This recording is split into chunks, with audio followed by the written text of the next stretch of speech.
Hello AP Stat students, this is Mr. Hazelhorst and your presentation on the geometric distribution. Now the last two videos have centered on the binomial distribution, which we learned is a distribution that has three main characteristics. There's only two outcomes. Each trial is independent, and we have a fixed number of trials.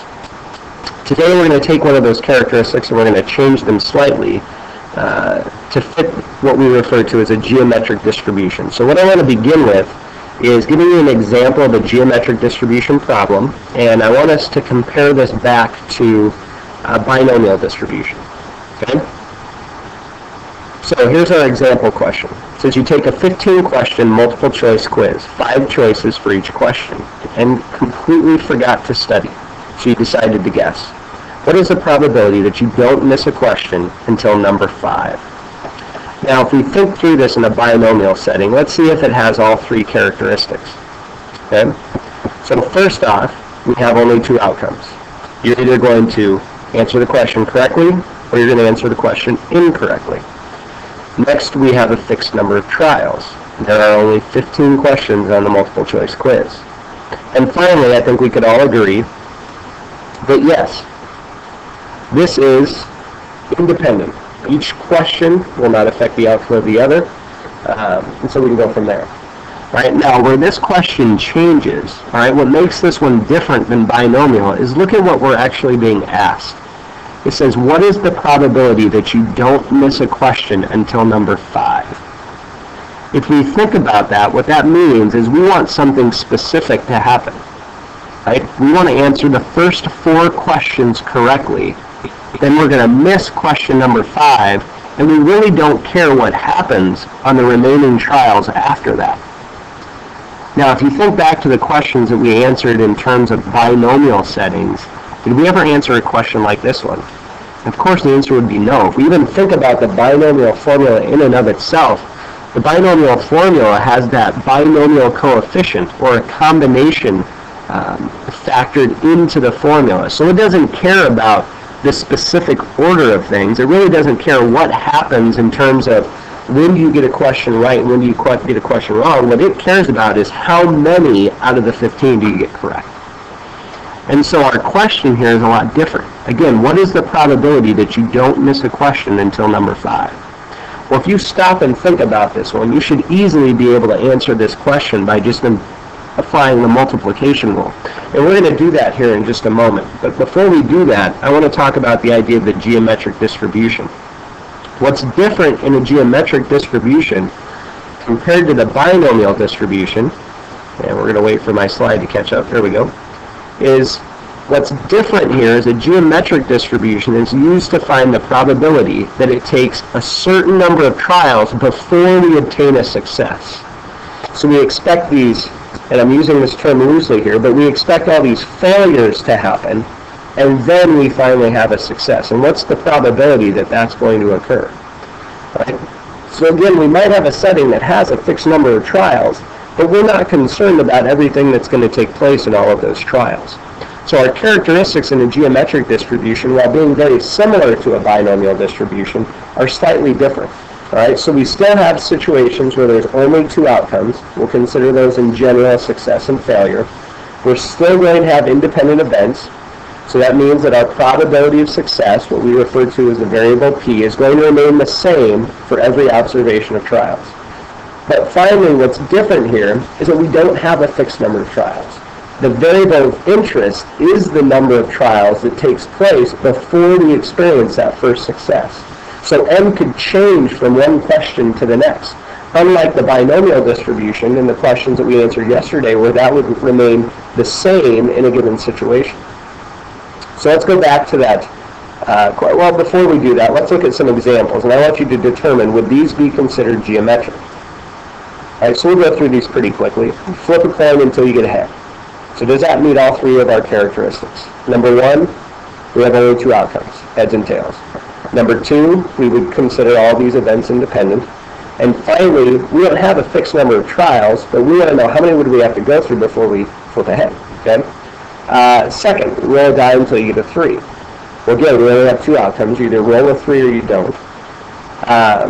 These would be considered independent of each other. And again, that number of trials would be our variable of interest.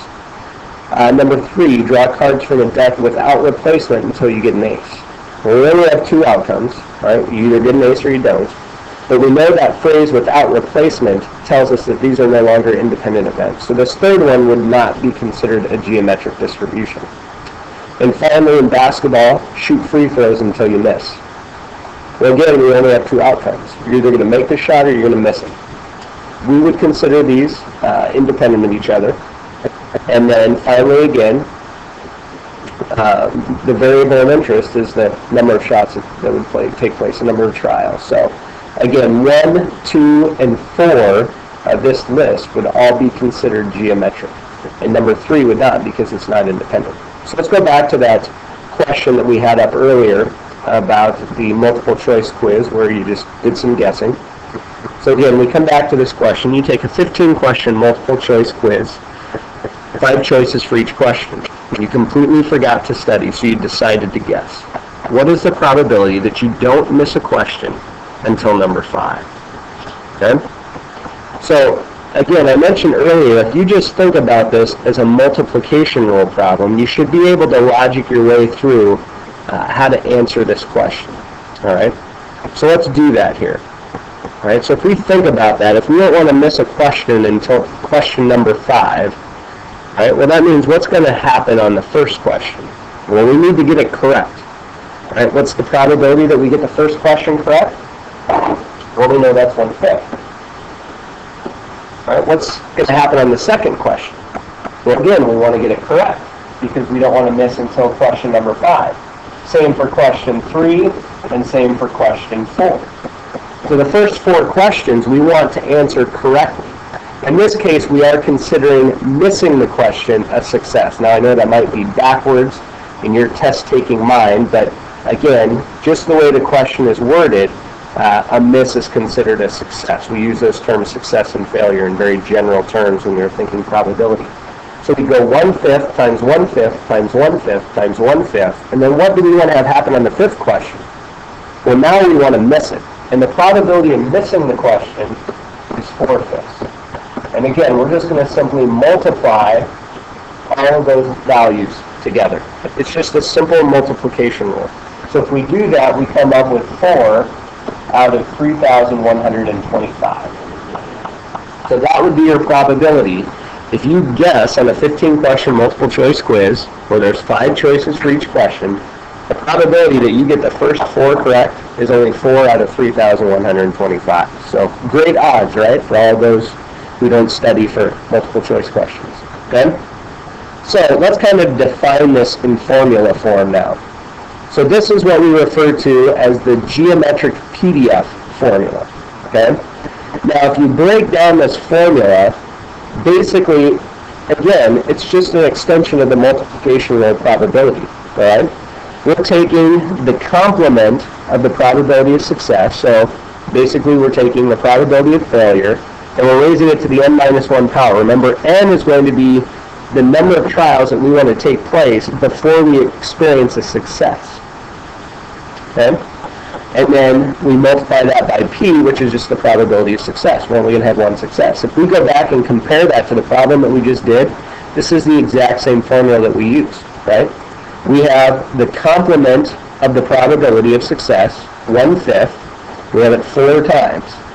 Right? Because we're going to experience our first success on the 5th question. So that means we have to have 4 failures and then a success. Well, that's exactly what our formula is showing us here. Now again, on your graphing calculator, this is what we refer to as the geometric PDF. The input that we need to go along with that would be p, n. So the probability of success and then the number of trials that we want to take place before that first success occurs. So if we pull up our graphing calculator, let's calculate through this here. Okay? So we're going to go second distribution. And if we scroll down below the binomial distribution, we'll find our geometric PDF, and we also have a geometric CDF. So keep that in mind. We used those CDFs the other day with our binomial distribution.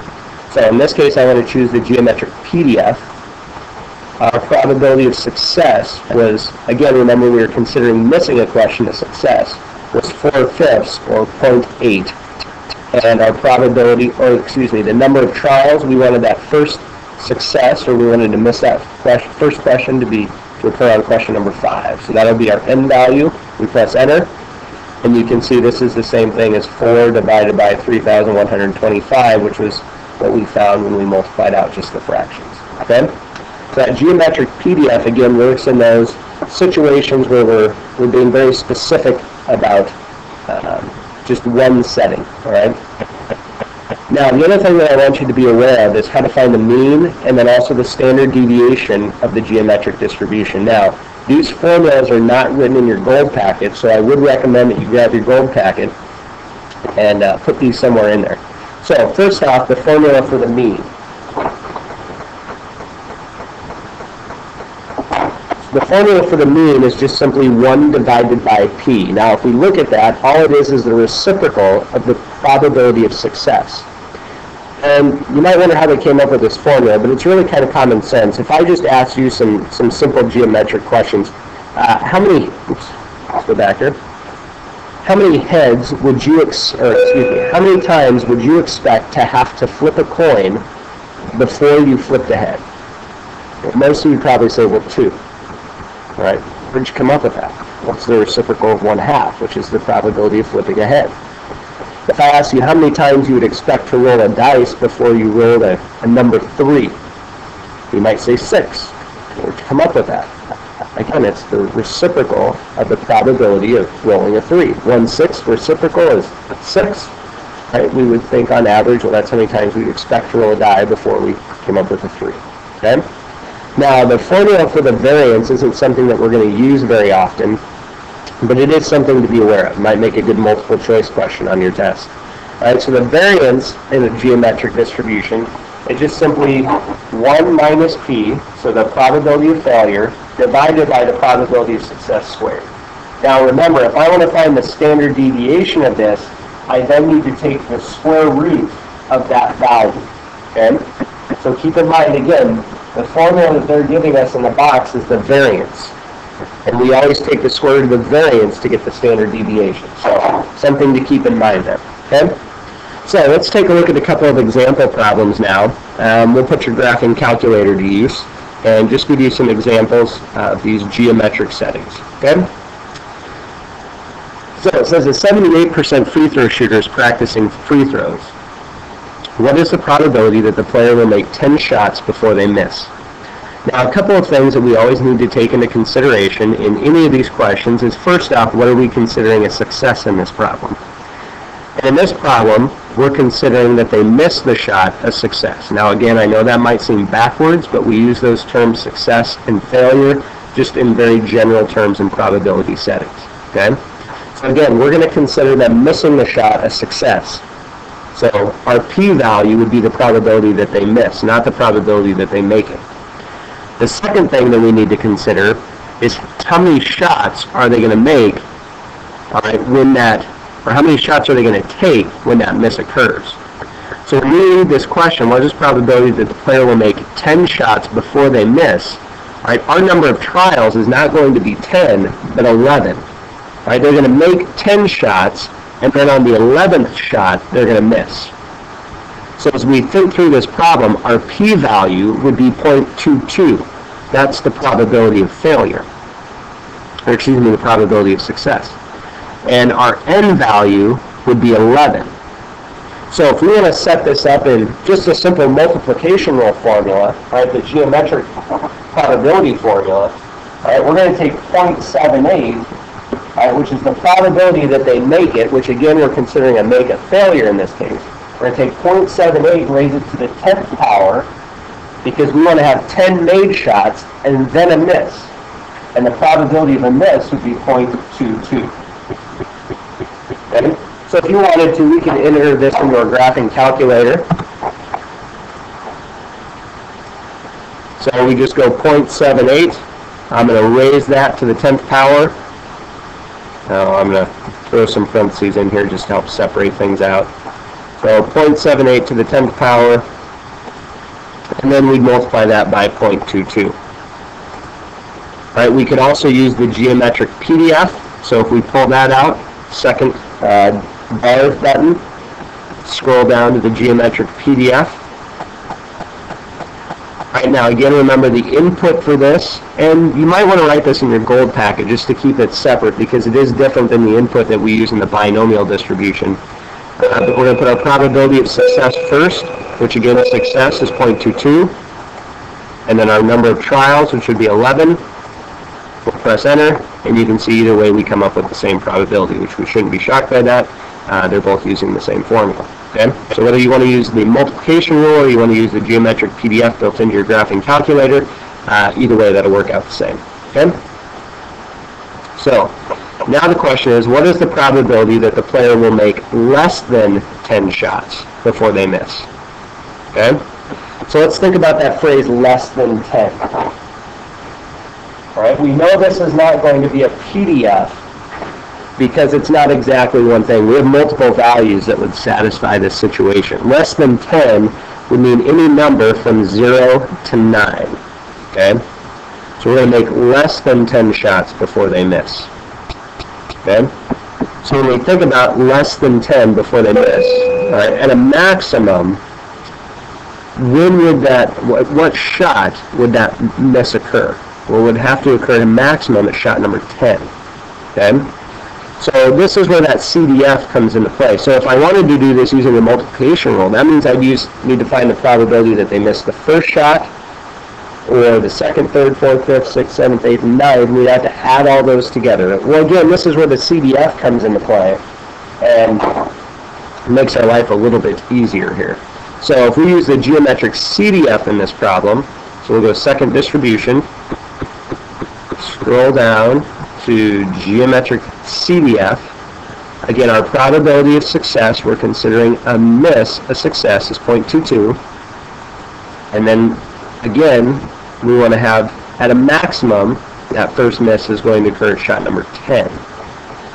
Right? Now, if they would have said at most 10 shots before they miss, then we would plug in 11 here. All right? But again, less than 10 means that we're going to miss or make 9 shots or less before that first miss. Okay?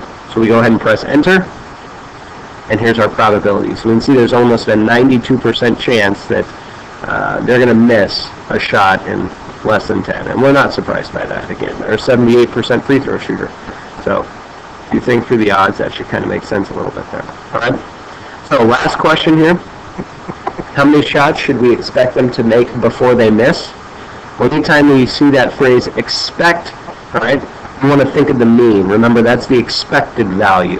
So that term expect, we again want to associate with the mean when we're talking about probability settings. So that means they're just asking us, on average, okay, how many shots should we expect them to make before they miss? Okay. So the average number of shots before a miss, so that's just going to be the reciprocal of the probability of success. So if I do 1 divided by 0.22, right, again, the probability of the reciprocal of the probability of success, and again, in this case, we're considering a miss a success. Right, so on average, we would expect them to make 4.5 shots, and then we would expect them to miss. Okay?